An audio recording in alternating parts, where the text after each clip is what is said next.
Hello दोस्तों, स्वागत है आपका अपने ही यूट्यूब चैनल किस्से कहानियों की ऑडियो लाइब्रेरी पर।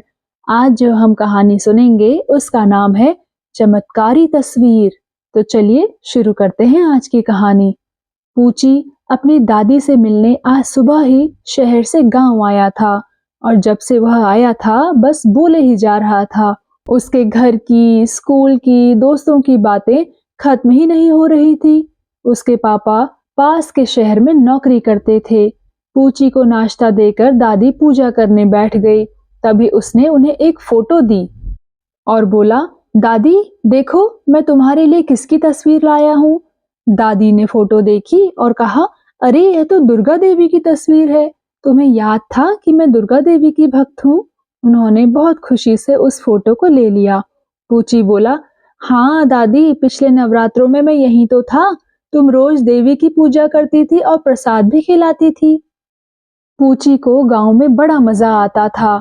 शहर में तो पढ़ाई के कारण छुट्टी ही नहीं मिलती थी। एक तो 8वीं की पढ़ाई, ऊपर से मम्मी थी टीचर, घर पर भी स्कूल ही लगाए रहती थी। गांव में ना तो स्कूल था, ना होमवर्क और ना मम्मी। दिन भर पूची बच्चों के साथ खेलता रहता, खेतों में जाता, कभी हल चलाता तो कभी ट्रैक्टर पर बैठकर गांव की सैर करता। अक्सर वह गांव आया करता था, इस कारण सभी गांव वाले उसे जानते थे। स्वभाव से भी वह बड़ा ही मिलनसार था। सबसे बड़ी अच्छी तरह बातें करता, बड़ों का आदर करता। गांव वाले भी उसे प्यार करते थे और बच्चे तो उसके आने की राह ही देखते रहते थे। हर छुट्टी में पूची दादी के पास आ जाता था। अपने 3 भाई बहनों में वह उनका सबसे दुलारा था। हफ्ता भर कैसे गुजर गया ना तो दादी को ही पता लगा और ना ही पूची को। उसके जाने का दिन भी आ गया। दादी बहुत उदास थी। बात बात पर आंखों में आंसू आ जाते थे। पूची ने दादी से कहा, आप हम सबके साथ शहर में क्यों नहीं रहती? पर उन्होंने वही पुराना जवाब दोहराया, मुझे शहर में अच्छा नहीं लगता। पूची के जाने के बाद दादी रोजमर्रा के कामकाज और पूजा पाठ में फिर व्यस्त हो गई। एक रात की बात है कि अचानक दादी की आंख खुल गई। उन्होंने देखा कि दुर्गा देवी की तस्वीर चमक रही है, पर पूरी नहीं। देवी का मुंह भाला और शेर का मुंह ही चमक रहा है। वह बुरी तरह घबरा गई। उन्होंने बत्ती जला दी। कमरे में रोशनी होते ही तस्वीर का चमकना बंद हो गया। उन्होंने हिम्मत करके बत्ती फिर बुझा दी। फिर देवी का मुंह भाला और शेर का गुर्राता हुआ मुंह चमकने लगा। दादी डर गई। उन्हें लगा कि देवी नाराज हैं। अगर गुस्सा ना होती तो अपने पूरे दर्शन देती, पूरी फोटो चमकती। पर केवल अपने मुंह भाले और शेर के दर्शन देकर देवी अपना क्रोध प्रकट कर रही हैं। उनका भयंकर रूप दिख रहा है। उन्होंने सोचा कि जरूर उन्होंने कोई अपराध किया है। रात भर वह सो न सकी, क्योंकि जैसे ही वह बत्ती बुझाती फोटो फिर चमकने लगती।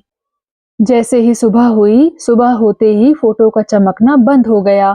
दादी ने सोचा, शायद रात में उन्हें गलतफहमी हो गई थी। अब दिन में बत्ती जलाओ या बुझाओ, देवी अपना क्रोध नहीं दिखाती। उन्होंने किसी से कुछ ना कहा। हाँ, देवी मैया को प्रसाद जरूर चढ़ा दिया। लेकिन रात में बत्ती बुझाते ही देवी की तस्वीर फिर चमकने लगी। फिर तो हर रात ऐसा ही होने लगा, किंतु दिन की रोशनी में फोटो नहीं चमकती थी। दादी बड़ी दुखी थी। उनकी समझ में नहीं आ रहा था कि किन पापों की सजा उन्हें मिल रही थी। उनके घर में ही देवी ने क्यों प्रकोप किया? उन्होंने तो कभी किसी का बुरा नहीं किया। वह तो सबकी मदद करती थी। सब व्रत, उपवास, पूजा पाठ भी नियम से करती थी। फिर ऐसा क्यों हो रहा था? क्या पूची ने गलत पैसों से यह फोटो खरीदी थी? इसी तरह की उल्टी सीधी बातें दादी के मन में रात दिन आती रहती थी। उनकी तबीयत बुझी बुझी रहने लगी।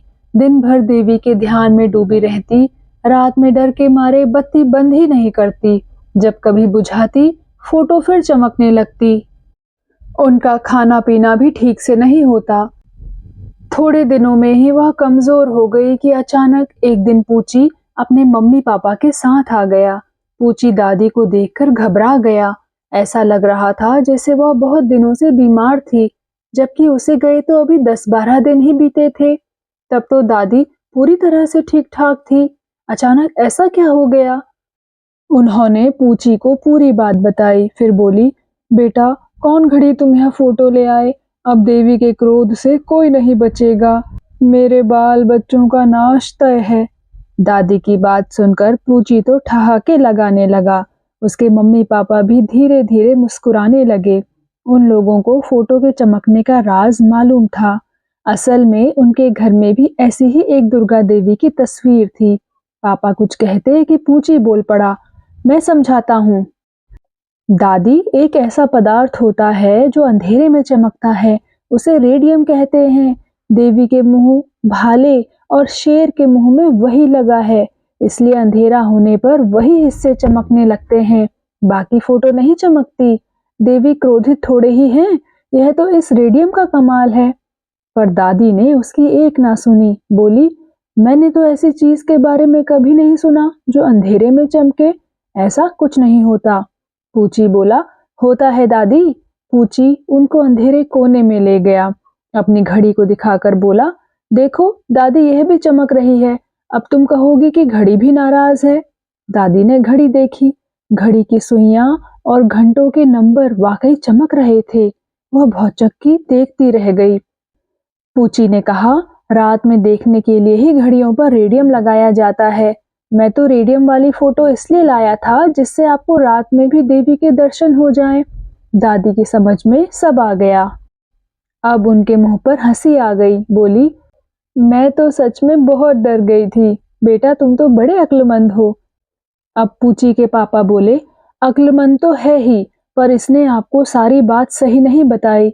यह तो ठीक है कि किसी पदार्थ की वजह से फोटो चमक रही थी, लेकिन यह एक तरह का फास्फोरस है जो अंधेरे में चमकता रहता है। पूची ने पूछा, अच्छा पापा, तो यह रेडियम नहीं होता? पापा ने कहा, नहीं बेटा, पर तुम्हारी तरह सभी इसे रेडियम कहते हैं, जबकि वह बहुत हानिकारक होता है। उससे गामा किरणें निकलती हैं जो शरीर की कोशिकाओं को नष्ट कर देती हैं। पापा की बात दोनों बहुत ध्यान से सुने जा रहे थे।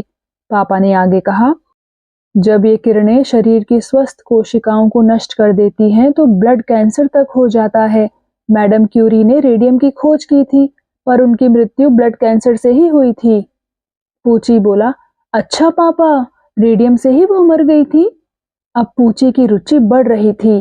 पापा ने कहा, हाँ, पर रेडियम से कैंसर का उपचार भी होता है, जिसमें कैंसर की कोशिकाओं को नष्ट कर दिया जाता है, जिसे रेडियोथेरेपी कहा जाता है। पूची कुछ देर तक सोचता रहा, फिर बोला, मेरी समझ में सब आ गया। और दादी तुम्हारी? दादी बोली, मेरी समझ में भी आ गया। अब मैं देवी मैया के दर्शन रोज किया करूंगी। और दादी खुश हो गई। अब पूची बोला, जरा मैं अपने दोस्तों को इस चमत्कारी तस्वीर के बारे में बता आऊं। और वह कूदता हुआ घर से बाहर चला गया। तो दोस्तों, कैसी लगी आपको ये कहानी और आपने इस कहानी से क्या सीखा? क्या आप भी जानते थे रेडियम और चमकने वाले फास्फोरस के बीच का अंतर? कृपया कमेंट सेक्शन में आकर जरूर बताइएगा। मैं मिलूंगी आपसे ऐसी ही किसी और कहानी के साथ। तब तक के लिए धन्यवाद।